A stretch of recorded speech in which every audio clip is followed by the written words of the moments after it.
ascienda más o menos a 25 o 26 milímetros de mercurio. Esa fuerza con la que saca la sangre el ventrículo derecho nuevamente empieza a descender para llegar al capilar, para finalmente llegar al capilar. Es así como funciona este sistema circulatorio. Entonces, cuando la sangre sale, generamos una onda de pulso. La onda de pulso se tiene que generar siempre y cuando la arteria tenga cierta elasticidad. La aorta y la pulmonar en su inicio tienen cierta elasticidad para recibir el volumen de sangre de cada ventrículo. Y eso genera esta onda. Conforme la sangre sale, se genera esta onda sistólica. Y una vez que el corazón ha terminado de bombear, el ventrículo se relaja y la presión empieza a descender. Pero como la presión en el ventrículo desciende y trata de llegar a cero, mientras que la arteria aorta tiene una presión que alcanzó 120 o en la pulmonar que alcanzó 26, la gradiente de presión va a hacer que esa sangre regrese hacia el ventrículo. Y en ese momento en que la sangre está tratando de regresar al ventrículo, justo se cierran las válvulas sigmoideas, la sigmoidea aórtica y las sigmoideas pulmonares. Y entonces la sangre que había salido con fuerza ahora trata de regresar, y recuerden que estas sigmoideas son en forma de nido de paloma, de tal forma que esa sangre cuando sale regresa y rebota. La sangre trata de regresar al ventrículo y al cerrarse las sigmoideas aórticas y pulmonar se va a producir un rebote. Y eso es lo que condiciona esta incisura o onda dícrota.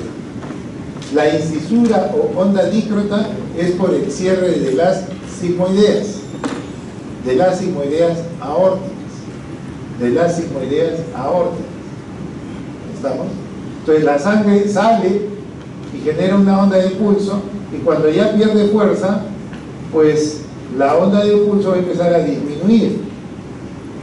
Pero en este descenso sucede que la sangre, al tratar de regresar al ventrículo, se cierran las sigmoideas y va a producir esta incisura u onda dícrota. Pues bien, entonces la aorta es más o menos un tubo alrededor de un diámetro de 3 centímetros. La sangre va a salir a una velocidad de 40 centímetros por segundo, muy rápido y con mucha fuerza. Pues la resistencia vascular periférica se va a encargar de disminuirle, irle restando esa fuerza. Pues bien, hay ciertos órganos que van a tener ciertas peculiaridades en su irrigación, y una de ellas son precisamente las coronarias. Las coronarias, que tienen pues una forma pues de corona, de donde salen sus ramas, de ahí viene el nombre coronaria. En la parte superior del corazón es como una corona, y de ahí van naciendo las ramas. Pues las coronarias son dos. Por un lado tenemos la coronaria izquierda, que es la que irriga la mayor extensión del ventrículo. Es la arteria más importante en lo que se refiere a la extensión. ¿Por qué? Porque prácticamente va a irrigar el mayor territorio del ventrículo izquierdo, sobre todo, tiene una marcada irrigación. Y prácticamente a nosotros nos interesa más el ventrículo izquierdo que el derecho. El izquierdo hace más trabajo. Entonces, por eso es que esta es la coronaria en extensión, la más importante. La coronaria derecha es menos, su territorio es menor, pero si bien es menos extensa y desde el punto de vista funcional, no tiene mucho que ver con la contracción, con el bombeo de sangre. Sin embargo, la coronaria derecha irriga al nodo sinusal y al nodo AB. La arteria más importante en extensión, como función motora o como bomba, es pues la coronaria izquierda. Pero la arteria más importante desde el punto de vista eléctrico es la coronaria derecha. ¿Por qué? Porque irriga el nodo sinusal. Y el nodo sinusal es parte de todo el sistema eléctrico, ¿no? Muy bien, las arterias coronarias nacen de la aorta, y van a avanzar poco a poco hacia el interior hasta llegar al subendocardio. Son arterias que vienen desde la parte externa, desde el epicardio. Desde el epicardio se empiezan a ramificar e ingresan al compartimiento muscular hasta finalmente llegar al subendocardio.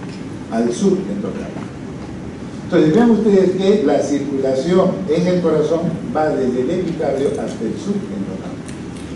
Ahora, ¿en qué momento el corazón se nutre, se irriga? El corazón se nutre en la diástole. ¿Por qué? En la sístole, las paredes del ventrículo se están contrayendo y eso presiona el flujo de sangre. Más bien, cuando el ventrículo se relaja, cuando entra en diástole, pues precisamente es el momento en que las coronarias se pueden llenar de sangre. Aparte de que cuando el ventrículo se relaja, la sangre, al tratar de regresar al ventrículo izquierdo y se cierran las sigmoideas, pues inmediatamente inunda las coronarias porque están ahí. Por eso es que el corazón se nutre en diástole, no se nutre en sístole. Cuanto más dure la diástole, mejor va a ser la irrigación. Pues bien, entonces estos vasos van a permitir que el corazón, el ventrículo, se irrigue en la diástole. ¿Cuánto dura la diástole? ¿Se acuerdan? Pues la diástole duraba 6 décimas de segundo y la sístole 3 décimas. Entonces, precisamente en la diástole es que el corazón se puede irrigar con mayor facilidad, es mejor. Ese es el principio. Pues bien, ¿quiénes hacen de que haya más flujo o menos flujo? Esto va a funcionar con varios órganos. No todos funcionan de la misma manera, no todos tienen los mismos sensores. Pero dependiendo en este caso del propio corazón, si bien hay una influencia del sistema simpático y parasimpático que influye y regula nuestro organismo, el que realmente hace de que haya más flujo en las coronarias o no, es el mismo corazón. El mismo corazón va a producir sus propios metabolitos, va a producir sus propios mediadores que van a hacer de que las arterias se abran o que las arterias se cierren, las coronarias. ¿Estamos? Entonces, el principal regulador del flujo coronario es precisamente el mismo corazón. Hay otros elementos que participan, sí es verdad, pero el más importante sigue siendo el mismo corazón, el cual va a producir una serie de mediadores, siendo el más importante la adenosina. La adenosina es uno de los mediadores más importantes que hace que se abran las coronarias, que se produzca vasodilatación coronaria y que haya una mejor irrigación del corazón. La adenosina es lo que produce el corazón precisamente para que mejore su irrigación. Yo no necesito tanta sangre, pues entonces no produzco tanta adenosina. Entonces el mismo corazón es el que regula su flujo. Otra estructura importante que también maneja su flujo, pero con ciertas características, es el flujo cerebral. Más o menos el flujo que debe tener el cerebro es alrededor de 50 centímetros cúbicos de sangre por cada 100 gramos de tejido que hay en el cerebro. Entonces, más o menos nosotros tenemos que el flujo que llega al cerebro es alrededor de 750 mililitros por minuto. Eso es lo que va a recibir. Pero ¿quién determina que haya más sangre en el cerebro o menos sangre? Pues hay dos mecanismos que regulan eso. Uno es la llamada respuesta miógena de los vasos cerebrales. ¿En qué consiste esta respuesta miógena? En que si la presión sube, esa presión puede dañar a la neurona, puede dañar a la glía. Entonces inmediatamente los vasos se cierran. Cada vez que la presión sube, la presión arterial sube, inmediatamente los vasos, para que esa presión no dañe a la glía o a la neurona, inmediatamente el vaso se cierra. Y más bien, si la presión cae, si la presión disminuye, para que el cerebro reciba la mayor cantidad de sangre, más bien, en este caso, los vasos se abren. Presión alta, los vasos se cierran. Presión baja, los vasos se abren. A eso se llama la respuesta miógena, porque es el músculo de la capa media de las arterias cerebrales la que responden a ese estímulo. Mucha presión, se cierra. Poca presión, se abre. ¿Quién se está abriendo y cerrando? La capa muscular, pues se llama respuesta miógena. Y otro elemento que también regula el flujo en el cerebro es el CO2. Este gas, el CO2 que está en la sangre, cuando se incrementa el CO2, lo que se va a producir es una vasodilatación, se abren los vasos. Si más bien disminuye el CO2, los vasos se van a cerrar. Los vasos se pueden abrir o pueden cerrar dependiendo del CO2. Y el CO2 es un gas que todos tenemos en el cuerpo. Yo puedo hacer que ese CO2 disminuya o aumente en forma voluntaria. Si yo empiezo a hiperventilar, si yo respiro muy rápido, el CO2 se elimina. Yo empiezo a botar CO2. ¿Y qué va a pasar con el CO2 en la sangre?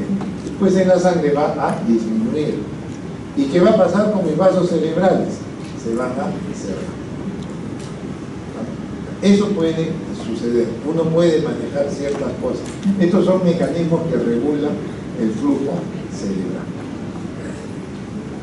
El sistema esplácnico, el tubo digestivo, es una estructura importante porque recuerden que todos los alimentos que llegan al tubo digestivo pues van a sufrir todo el proceso de la digestión, y estos alimentos lo primero que tienen que hacer es pasar a través del hígado. Todo lo que comemos, en teoría o didácticamente, debería ir a través del porta, del sistema porta, la vena porta, va a llevar la sangre hacia el hígado. ¿Para qué? Pues para que el hígado pueda trabajar con estos nutrientes, con estos elementos, y ya la sangre del hígado sale a través de las 4 venas suprahepáticas. Pero a este hígado le está llegando sangre a través de la porta. ¿La porta qué le hace? Le lleva sangre con los alimentos que hemos ingerido y que se ha absorbido. Esa sangre que le llega con los nutrientes al hígado no le nutre, no le sirve de oxígeno. Entonces el sistema porta lo que va a hacer es llevarle trabajo al hígado. Yo le estoy llevando las comidas que he ingerido y que se han absorbido para que las trabaje, pero yo no le estoy dando oxígeno, yo no le estoy alimentando con oxígeno y nutrientes en teoría. El que le va a dar oxígeno y nutrientes es la arteria hepática. La arteria hepática es la que le irriga a ese hígado para que pueda subsistir. El porta, ¿qué le lleva? Le lleva trabajo. Son cosas diferentes. Pues bien, de todos modos, este hígado es una estructura que recibe la mayor, es el órgano que recibe la mayor cantidad de flujo, porque le está llegando a través de la porta sangre, y por otro lado también le está llegando a través de la arteria hepática. Pues bien, este tubo digestivo está regulado su flujo en relación al pH, al PCO2 y la presión de oxígeno. Prácticamente vean ustedes que casi el 30% de todo el gasto cardíaco, el 30%, un poco más de 1,5 litros, prácticamente se está yendo hacia el tubo digestivo. Y es necesario porque el hígado cumple una función importante en el vitamina. Entonces, el que regula a que haya más o menos sangre en el hígado a través del lado, fundamentalmente arterial, es el pH de la sangre, el PCO2 y la presión parcial de oxígeno. La otra estructura que tiene que ver su irrigación es la piel. La piel tiene una irrigación especial porque acá, si bien yo puedo tener un efecto del sistema simpático, no tenemos el efecto opuesto del parasimpático. Siempre hablamos de que hay un simpático que hace algo y hay un parasimpático que hace lo contrario. Pues a nivel de la piel, lo que nosotros vamos a tener es la actividad simpática. Oiga, pero yo no quiero que haya este efecto de vasoconstricción. El sistema simpático genera vasoconstricción de las arteriolas. Yo no quiero que haya ese efecto, yo quiero que haya vasodilatación. ¿Cómo lo consigo? No tengo el parasimpático. Sencillamente lo que tengo que hacer es inhibir al simpático. Si yo inhibo al simpático, pues va a producirse la vasodilatación. Entonces la piel es una estructura especial porque no tiene actividad parasimpática que haga lo contrario. La actividad simpática funciona y si ella deja de funcionar sucede lo contrario. Pues bien, esto es lo que viene a ser pues la circulación de la piel, que es también una estructura importante y que a través de la piel nosotros estamos eliminando muchas veces el calor.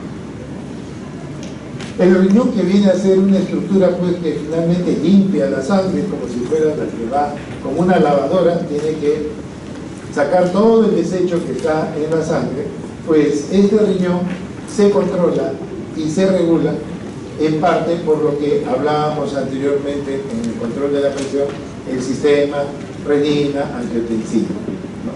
Entonces vean ustedes, la circulación renal, el flujo que le llega al riñón, va a depender de un sensor que está a nivel de la mácula densa. Ustedes recuerdan, en el aparato yuxtaglomerular, nosotros tenemos en el aparato yuxtaglomerular la mácula densa. La mácula densa es parte del tubo contorneado distal. El inicio del tubo contorneado distal se modifica, las células del tubo contorneado distal cambian de forma y se vuelven sensores del sodio. Entonces, estas células, que son el tubo contorneado distal, se modifican ligeramente y pasan a ser sensores, y eso es lo que se llama la mácula densa. Y esta mácula densa son sensores del sodio. Si el sodio, por algún motivo, disminuye, estos sensores, la mácula densa dice, si el sodio está disminuido, pues la presión está baja. Y si la presión está baja, debemos tratar de que la presión se eleve, debemos liberar renina. Y la renina, pues transforma angiotensina, el angiotensinógeno en angiotensina 1, la 1 a través de la angiotensin 2, y eso finalmente tenemos vasoconstricción. Al final la renina lo que hace es generar la vasoconstricción a través de este sistema que hemos hablado, sistema renina-angiotensina. Entonces, el riñón, ¿cómo controla su flujo en relación a la mácula densa? Si por algún motivo el sodio disminuye en la mácula densa, inmediatamente vamos a liberar el sistema de la renina y se van a cerrar los vasos.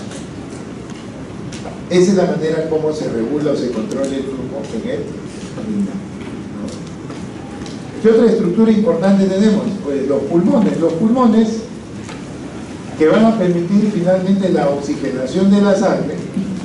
Los pulmones reciben sangre de la arteria pulmonar. La arteria pulmonar va hacia los pulmones, pues se llama arteria pulmonar. Y esa sangre que lleva la arteria pulmonar, ¿qué está llevando? ¿Sangre de qué tipo? ¿Rica en oxígeno o pobre en oxígeno?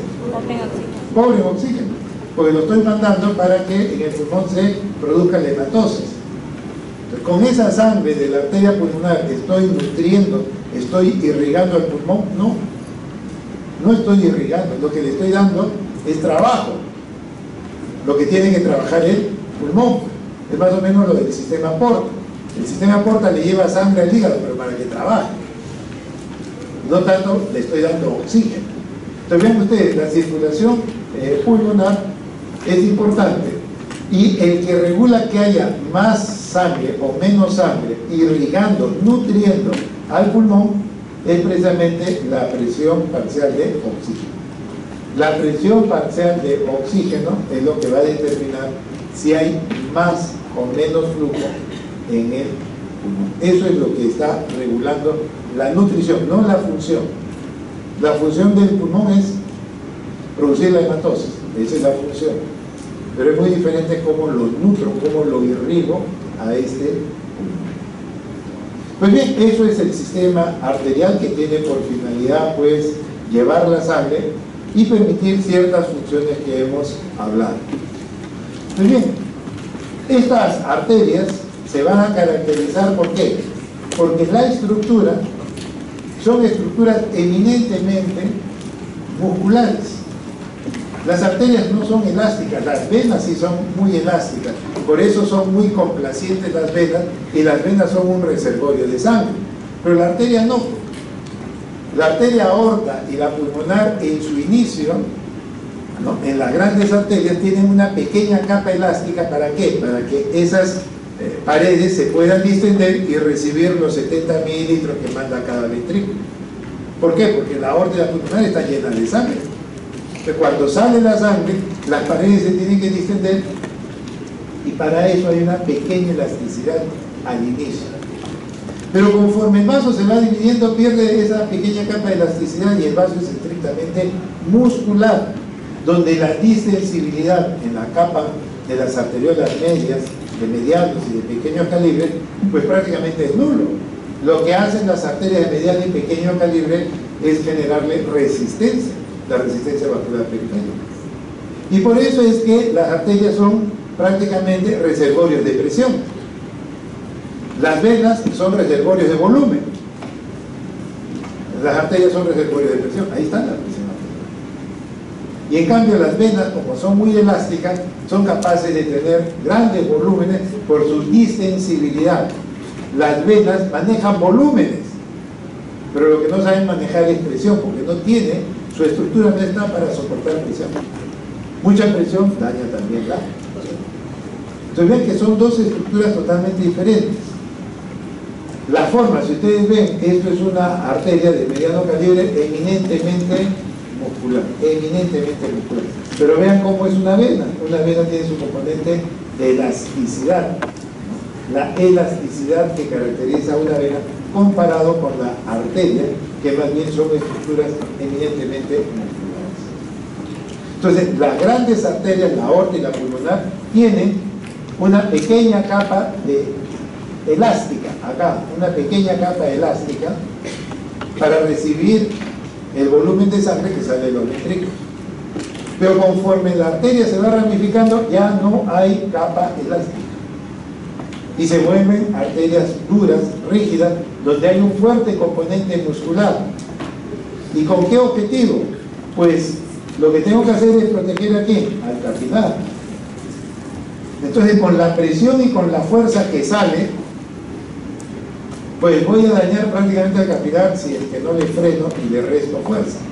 Para eso las arterias de mediano y de pequeño calibre, a través de su estructura, que son eminentemente musculares, le van a frenar, le van a quitar fuerza para que el capilar no se dañe. Ese es el objetivo.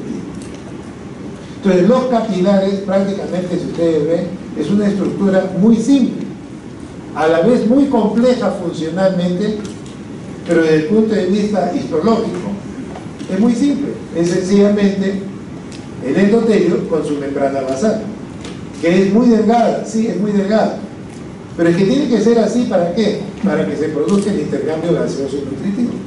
Si fueran estructuras de capas gruesas, no va a poder pasar el oxígeno, no va a pasar los nutrientes. Entonces la estructura de los capilares es demasiado simple: endotelio con membrana basal. Y los capilares van desde muy pequeños, como 5 micras, hasta 20 micras. El tamaño de un glóbulo rojo promedio, ¿cuánto es? 7.2 micras. 7.2. Y hay capilares que miden 5. Entonces, el glóbulo rojo, ¿qué tiene que hacer? Para atravesar tiene que deformarse. Gracias a su elasticidad que tiene la membrana celular del glóbulo rojo, se va acomodando y va a poder avanzar a través de estos capilares. Y en estos capilares pues se produce el intercambio gaseoso y nutritivo. Entrego el oxígeno, pero recojo CO2. Entrego nutrientes y recojo los desechos. Pues bien, estos capilares, esta estructura de los capilares, prácticamente nosotros no los podemos ver simplemente. Yo puedo ver una arteria y una vena, pero no puedo ver los capilares porque son muy pequeños. La última rama de la arteria, que ya entra prácticamente hacia el capilar, se denomina la metaarteriola. La última rama de este árbol llamado arteria, la arteria se va ramificando en arterias cada vez de ramas más pequeñas. Bueno, la última rama que ya prácticamente hace contacto con el capilar se llama la metaarteriola. Y después de la metaarteriola lo que vamos a tener son los capilares. Esos capilares que finalmente se van a reunir y para ya salir la sangre de los capilares va a formar lo que se llaman las vénulas, y estas poco a poco van a tener un calibre mayor. Pues bien, a este nivel, si yo tengo esta unidad de la microcirculación, esta es la última rama de la arteria, se llamará metaarteriola. Y después tenemos el ovillo de capilares. Y aquí la sangre sale hacia la vénula desemboca en una vena un poco más grande y otra más grande, y así el sistema venoso.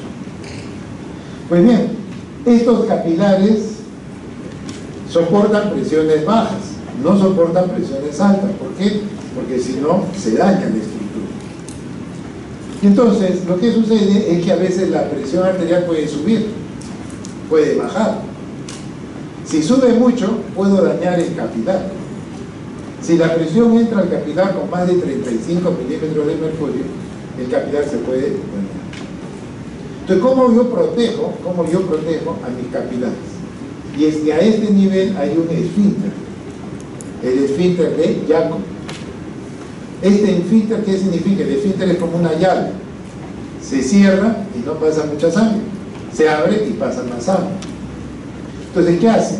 Si por algún motivo la presión sube, esta presión alta puede dañar al capilar. ¿Qué hace el esfínter de Jacobi?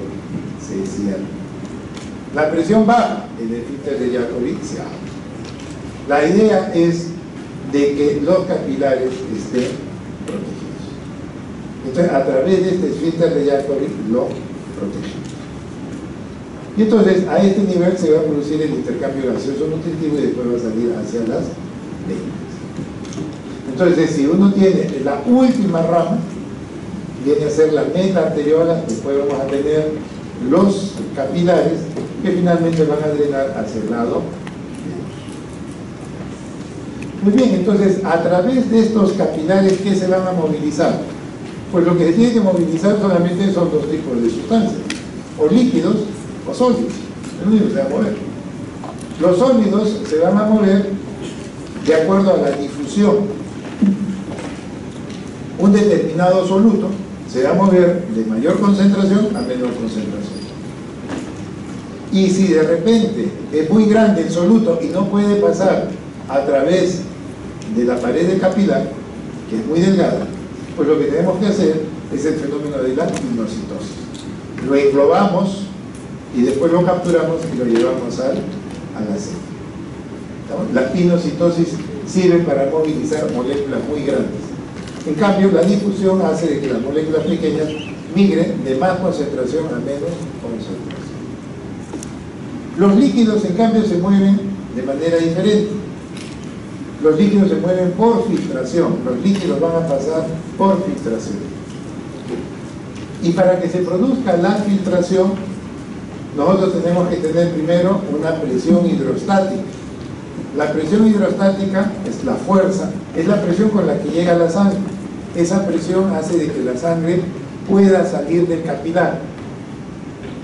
La presión con la cual entra la sangre al capilar, 20, 25 milímetros de mercurio, es la fuerza que hace de que la sangre salga del capilar. Pero hay una fuerza que se opone, es la presión oncótica.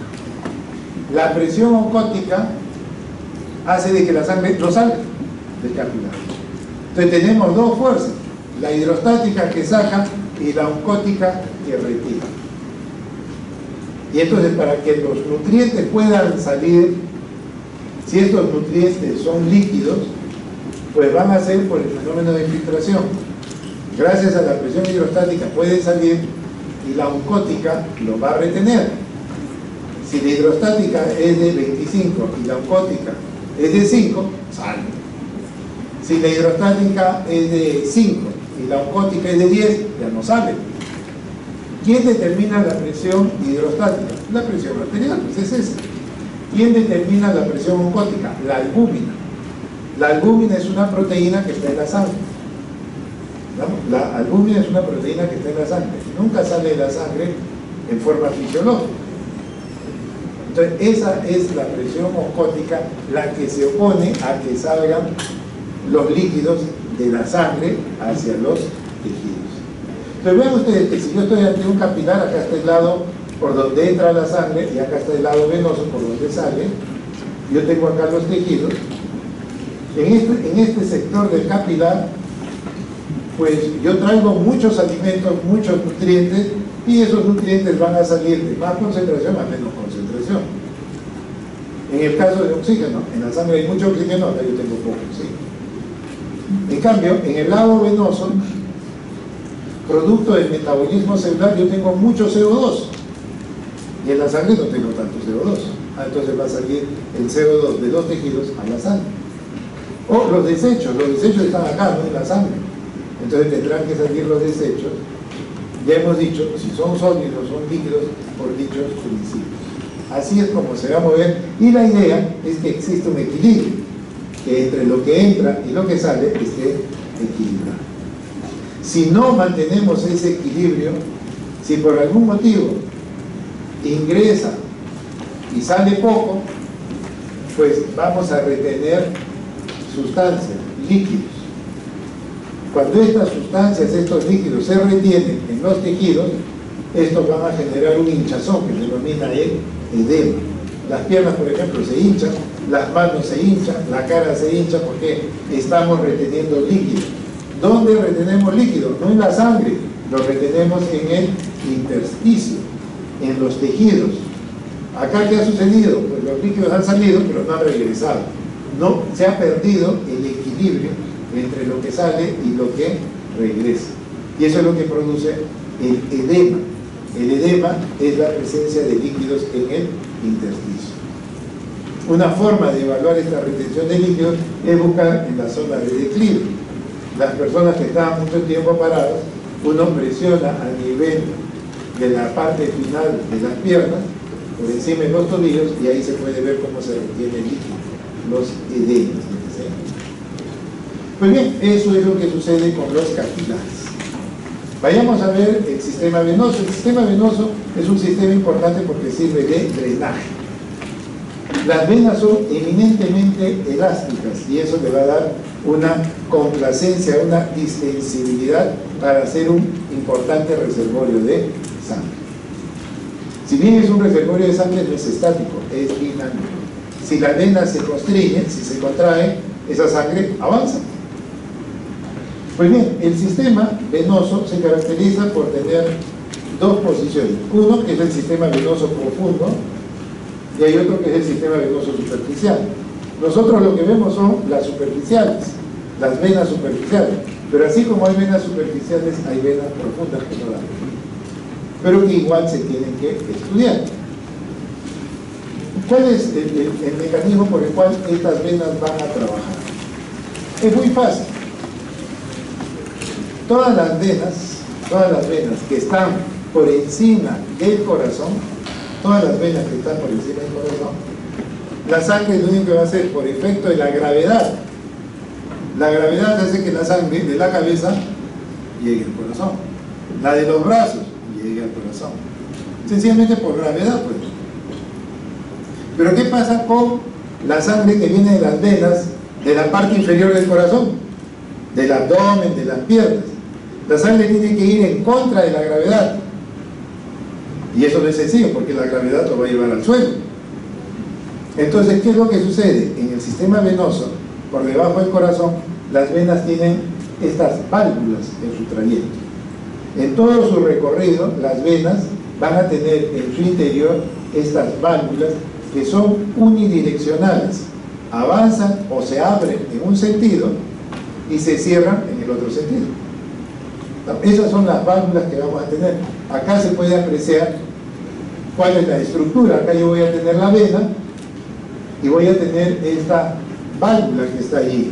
Se abre en un sentido. Cuando la sangre va regresando hacia el corazón, estas puertas, estas valvas se abren. Pero cuando la sangre trata de regresar, se cierran. Son unidireccionales. Se abren en un sentido, pero se cierran en el otro.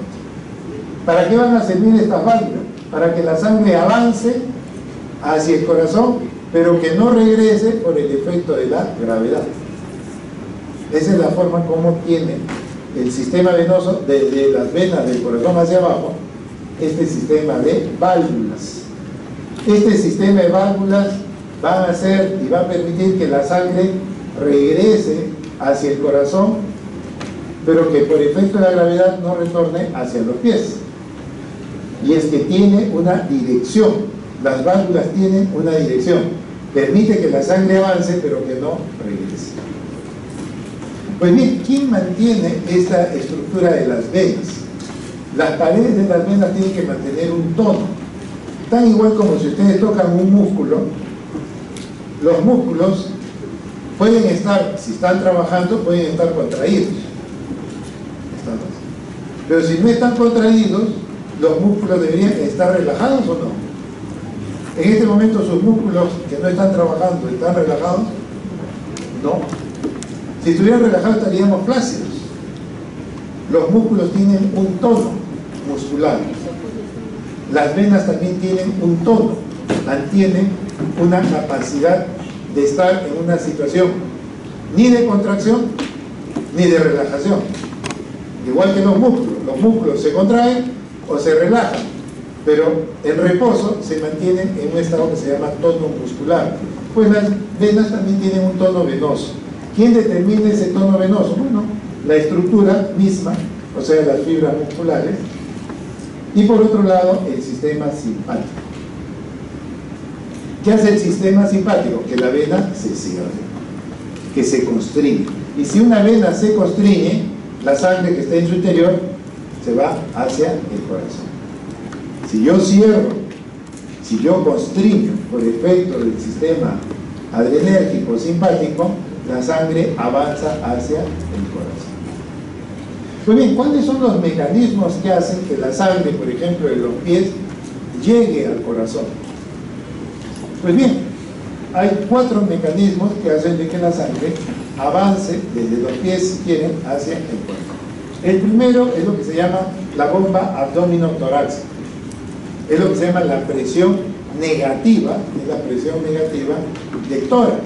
¿Estamos? Más o menos es lo que ustedes ven acá. Hay una presión negativa. Cada vez que nosotros inspiramos, nuestra jaula torácica se desarrolla y la presión dentro del tórax disminuye. Eso lo van a ver en la parte de Neumann, la ley de Boyle. Presión por volumen está constante. Entonces, lo que va a suceder es que a este nivel, los pulmones cuando se expanden, nosotros estamos generando presión negativa en el tórax en relación con el abdomen. El abdomen tiene más presión, mientras que el tórax tiene menos presión. Eso se llama presión negativa. Si yo tengo más presión en el abdomen y menos presión en el tórax, pues sencillamente la sangre se mueve de más presión a menos presión. Y entonces la sangre va a regresar hacia el corazón. Entonces, el primer elemento, el primer sistema que hace que la sangre regrese es la bomba abdominotorácica o presión negativa intratorácica. El segundo es la bomba muscular. ¿En qué consiste? Cada vez que nosotros caminamos, y por eso es bueno caminar para problemas de las venas, los músculos comprimen las venas. Y las venas, cuando son comprimidas, la sangre lo lanza hacia acá está, tenemos el sistema venoso, y cada vez que las venas se contraen, producto de que hay un estímulo adrenérgico simpático, la sangre va ascendiendo. Muy bien, la actividad adrenérgica hace que la sangre regrese al corazón. ¿Por qué? Porque hay una constricción, producto del sistema noradrenérgico. Pero también el compartimiento muscular, los músculos, cuando se contraen, y eso sucede cuando caminamos, pues esos músculos van a aplastar a las venas y las venas van a mandar sangre hacia el corazón. Entonces tenemos por un lado el sistema adrenérgico que cierra las venas, muy bien, pero también tenemos el compartimiento de los músculos. Los músculos, la bomba muscular hace que la sangre regrese al corazón, y eso es bueno. Por eso es bueno caminar. Después tenemos las válvulas, que ya dijimos, se abren en un sentido y se cierran en otro. Y finalmente el tono venoso, que hemos dicho está dado por la estructura y por el sistema simpático, el sistema adrenérgico. Entonces, si yo tengo un volumen de sangre en este sector, yo, por ejemplo, sin darme cuenta, el solo hecho de inspirar genero presión negativa intratorácica. O si estoy caminando, estoy haciendo de que la sangre ascienda. Entonces, por los mecanismos que ya conocemos, la sangre va a ascender. Y al ascender se abren las válvulas que están en las venas, asciende. La sangre asciende Ya lo tengo allí, y cuando ya dejo de inspirar o cuando ya me detengo, la sangre va a tratar de regresar, pero justo allí se van a cerrar las válvulas en las venas. Entonces las válvulas se abren en un sentido, avanza la sangre y después evita que retorne. Entonces la sangre estaba acá, ahora lo tenemos acá. Y así poco a poco la sangre regresa al corazón. Ese es el sistema venoso que depende precisamente de las válvulas. Una vez que una válvula se daña, hasta ahora no tenemos manera de reparar. No tenemos forma de reparar. Las varices, el problema venoso, las tratamos pero no las curamos. No podemos reparar esas válvulas, ya quedaron dañadas. Y finalmente, el último elemento de este sistema es el sistema linfático. El sistema linfático es un sistema de ayuda de drenaje. Le ayuda al sistema venoso. El sistema venoso sirve para poder regresar los desechos, los diferentes elementos hacia el corazón. Pero hay un sistema linfático que sirve de ayuda al sistema venoso. Entonces, si nosotros vemos en una estructura, pues el lado arterial, los capilares, el sistema venoso, las venas se van a encargar de llevar todos los desechos, pero el sistema venoso no es suficiente. Entonces tenemos, entre comillas, un sistema venoso primitivo, que es el sistema linfático. El sistema linfático son prácticamente venas, pero primitivas, estructuras muy sencillas, pero lo que hacen es también servir de drenaje. La linfa, lo que ya no se ha podido retirar en el sistema de las venas, lo hacemos a través de este sistema linfático que no se ve. Una vena veo, pero un linfático no lo puedo ver. Entonces vean ustedes, esto es la estructura de un vaso linfático, y si ustedes ven, esto se parece a una vena. Solamente es más primitivo. También tiene válvulas, sí tiene válvulas, pero es prácticamente una vena, pero una vena primitiva. Y este sistema linfático va a llevar desechos que no lo ha podido llevar el sistema venoso. Y esto va a ir a través de ciertas estructuras que son los ganglios. Los ganglios linfáticos son como motores. Llega ahí nuevamente la linfa y esos ganglios bombean nuevamente esa linfa y va avanzando de sector a sector hasta que finalmente todo este sistema linfático, todo el sistema linfático lo tengo que drenar ¿en dónde? En el sistema venoso. Este sistema linfático, que es una ayuda al sistema venoso, finalmente esta linfa que nosotros estamos recogiendo de los tejidos y que estamos sirviendo de ayuda a las venas, lo que hago es que finalmente en el tórax voy a terminar drenando, ¿no? Voy a terminar drenando todo este sistema linfático, finalmente va a terminar drenando su linfa, sus desechos, lo va a terminar drenando a este nivel, a través de lo que se denomina el conducto linfático derecho o el conducto torácico en el lado izquierdo. Entonces todo este sistema linfático que sirve de drenaje, que son venas primitivas, se las podemos entender como venas primitivas, no son realmente venas como tal, pero sí son un sistema de drenaje que es bastante sencillo, pero a la vez funcionalmente importante. Estos finalmente drenan a la vena subclavia, sea la derecha o la izquierda, ahí termina todo el drenaje, y finalmente de esa manera todo este drenaje llegó a la vena. Por eso es que es una ayuda al sistema venoso, el sistema linfático. El sistema linfático viene a ser de ayuda. Pues bien, de esa manera pues hemos hecho una revisión de lo que viene a ser el sistema arterial, que se termina capilarizándose, y finalmente estos capilares van a formar las venas, un sistema paralelo a las venas que es el sistema linfático. ¿Está claro hasta ahí? ¿Sí? Mañana nos vemos pues a las 12.